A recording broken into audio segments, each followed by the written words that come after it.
Most of us who have businesses that are selling to other businesses seem to assume that the business-to-business world is just so different from the B2C world, that somehow the people are a little bit different, that they're a little more intelligent or something like that. And I'm here today to tell you that that is completely ridiculous because yes, there are differences between the way that people approach a purchase in the B2C and the B2B worlds, but at the end of the day, we are all just human. So if you can identify the psychology behind a purchasing decision, it becomes much easier to reach your goals online and off. So today, I'm gonna walk you through some of these by first looking at how B2B psychology is different from B2C, and then looking at a bunch of different psychological triggers that you can start using today to take advantage of this area of marketing. My name is Trent Kennelly, I'm a marketing strategist, and on this channel, I talk about all the things that you can do to improve your business through marketing, sales, and analytics. So if that sounds good to you and you're excited, make sure that you like this video, subscribe to my channel if you're into it, comment and let me know which of these you've used in the past or which you've been taken by. I'd love to know either way, and let's get started. All right, so how is this different? How is B2B psychology different from B2C consumer psychology? In both cases, B2B and B2C, buyers are going through a cycle of identifying a need that they have. It's just that B2C are more likely to make instinctive purchases, which means that they're easier to persuade earlier on. B2B are more likely to be proactively identifying their needs, which means that they're listing out what they need, what features they're looking for, and what they expect to pay for all of that. That ends up meaning that really, if they're looking for you and that they've reached out to you, you're probably on the top of their list because they've already done the supplier vetting that they were going to be doing. So your job is to get them over the top and get them to buy, and to do that as scalably as possible. All right, now it's time to talk about some B2B psychological triggers, but before we do, I just really want to drive home that emotion still plays a huge role in B2B buying. The B2B mindset just means that we're approaching it from a slightly different angle, but at the end of the day, these are still human beings, which means they are still emotional creatures, and emotional selling is still the name of the game.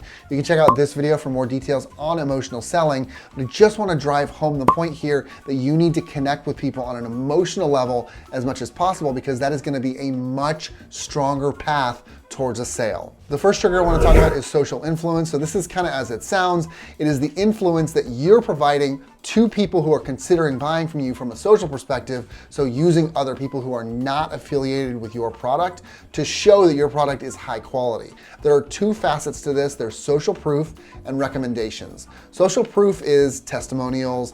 It's anything that's kind of in a written or video form of people talking about how great your product or your service is, so that other people who are coming to your website or to your Trustpilot page or to your LinkedIn, depending on where you're trying to market and where you're trying to make sales, are gonna see those testimonials and have a reaction. So they're gonna see, oh, this person's great to work with, they have these skills, and this is exactly what I'm looking for, so I'm gonna hire them too. And then recommendations are the bread and butter of B2B sales. So the idea here is that B2B buyers are more likely to rely on peer opinions than B2C buyers are, because B2C buyers are making more of an instinctive purchase. So getting others to work with you first has a huge impact down the road, where people are gonna be more excited to work with you kind of their own volition, because you have built that good work and that good work background, and you've gotten people really excited to work with you, right? This is effectively word of mouth. You can check out this video for more information on that. Word of mouth, of course, works in many different ways, face-to-face, without doing any kind of marketing, or from a social perspective. I talk about all of that in that word of mouth video, but the idea here is that you can build a social presence, you can do really good work, you should always do really good work if you can, and then you should network. So networking is the most important thing that you can do here, because it's all about that one-to-one at the end of the day. A huge amount of business-to-business deals nowadays, and in the past, probably forever, are still face-to-face or one-on-one. So having that one-on-one relationship with people is hugely, hugely important. So make sure that you do this one as much as possible. It doesn't necessarily have to be out in the real world, especially right now where it's a little more difficult to do that, but it can be face-to-face just over Instagram or over LinkedIn or something else. But one way or another, networking is very important. The next trigger I want to talk about is storytelling. So you can check out this video for a lot of details on marketing storytelling, but let's just understand for this video that humans are story-driven creatures. You want to build an emotional connection with people to get them invested in a story as quickly as possible, because the more invested emotionally they are in a story, the more they're going to want to become part of that story, and the more likely they are to buy something at the end to be the hero of that story. So let's go through a quick example to understand this better. So by way of example, Russell Brunson. So Russell Brunson is everywhere. He's on YouTube and Instagram, all over the place. But let's just look at one of his emails. He sends emails every single day to break down and understand this a little bit better. So we're going to use the email, "Learn the weird secret I found in this old out-of-print book" that he sent well over a year ago, to understand B2B storytelling a little bit better. So I'm going to link the full text in the description below. You don't need to worry about that. I just want to point out right now how this sucks you in with a story and uses it to sell you by breaking down the specific structure of a B2B story. The first part of a B2B story is the hook. So you want something that's going to get people's attention immediately. This is different on every platform. On an email, you're going to have two different hooks because you need one for the subject line and one for the first line of the text so that it continues to get people to read further. For a homepage, it might be a little bit different than that. Your headline is going to be really important. But let's just look at the subject line here. So the subject line is, "Learn the weird secret I found in this old out-of-print book." The first line is, "In 1937, an amazing book was written with proven principles directly from some of the world's most successful and influential people." So he gets your attention very quickly with just a few lines based on these two different hooks. Next is the body. So the body houses, more specifically, the rising action, the climax, and the falling action. So you're still trying to get people to be more and more invested in this story and more interested in getting to that resolution point so that they continue down the page and they continue to your website afterwards. So in this situation, he's speaking about an old story, an old book, and how he took the learnings from that book and applied them to a modern sales situation.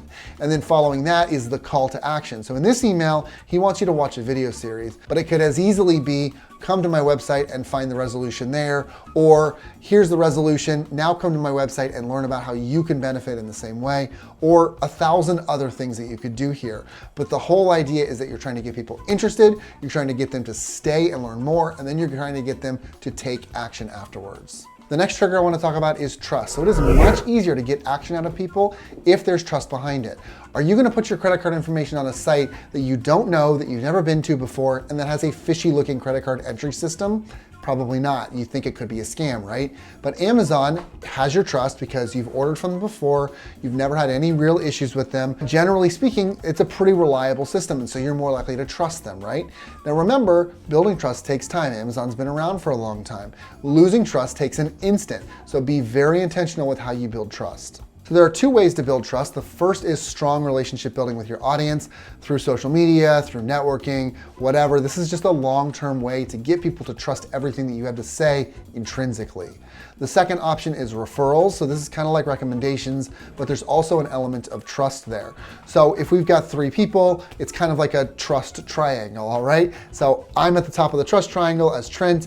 I tell Joe that he should trust Dan, and Joe trusts me, so he's gonna trust Dan. Does that make sense? That's why referrals work really well. Next trigger is likability. So we tend to want to work with people that we like. If someone likes you, they're more likely to buy from you because they're more likely to trust you just by virtue of liking you more. So what does this mean for you? It means be more likable. Humanize your message and relate to people as much as you possibly can. It also means interacting with people as much as possible. You're increasing your chances of being liked by interacting with your audience more. Now, this does not mean glom onto a few people and only talk to them. It does mean talk to people, learn from them, try to learn what they want from you, try to learn how you can best give back to them, and just build a more symbiotic relationship with an audience or with a group of people so that you can scale this B2B marketing effort more. Next is color theory. So the idea here is that colors cause reactions in people. If you've ever heard the term green room before, that's because before people go on live TV, at least this used to be the case, I don't know if it's still true, they would put them in a room that was painted green because the idea was green is a calming color and it would tend to calm people down so they would be less nervous when they go on live TV.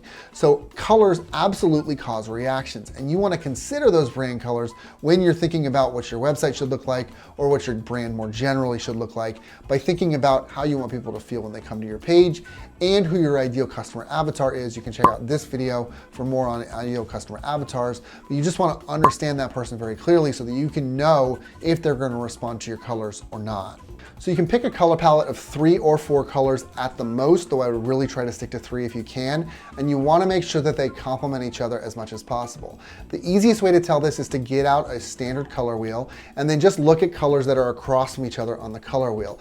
If you have 3, obviously they can't be directly across from each other. That's a little more complicated, but you can kind of split them into triangles or squares based on the number of colors that you've picked. Like in this image, I'll have a link in the description for the blog that I got that from. You should absolutely check them out. But you're basically trying to split them up and get them as far away from each other as possible, because for the most part, that is how you get the best color combinations. Last is pricing. So in many ways, pricing here is the total opposite between business to consumer and business to business. Most business to consumer people, they think that the lower the price, the better. They want a quality product for a very low price, and they're going to take a discount. B2B isn't really interested in discounts. They're not really as focused on price. And in fact, by establishing a high price and sticking to it, B2B buyers are more likely to assign you some authority and think that you know what you're talking about and think that you understand your own quality. So does this mean price negotiations never happen? Absolutely not. Of course they do. It's just coming in at a different point. You're not straight up talking about price. You're talking about many other things in the meantime, and then you'll probably talk about price at some point. But by sticking to that price point in the beginning, it's going to help you to have that authority once you do get to a price negotiation. So I hope that that helped you to apply some of these psychology principles to a B2B setup. Yes, it's different, but it's not that different. At the end of the day, we're all humans and we are all emotional beings, so we're all going to be taken by that emotion at some point. Let me know if you were able to identify any of these that you've used or that have worked on you in the past. I would love to know. Otherwise, make sure you like this video, subscribe to my channel if you're into it, and I'll catch you in the next one.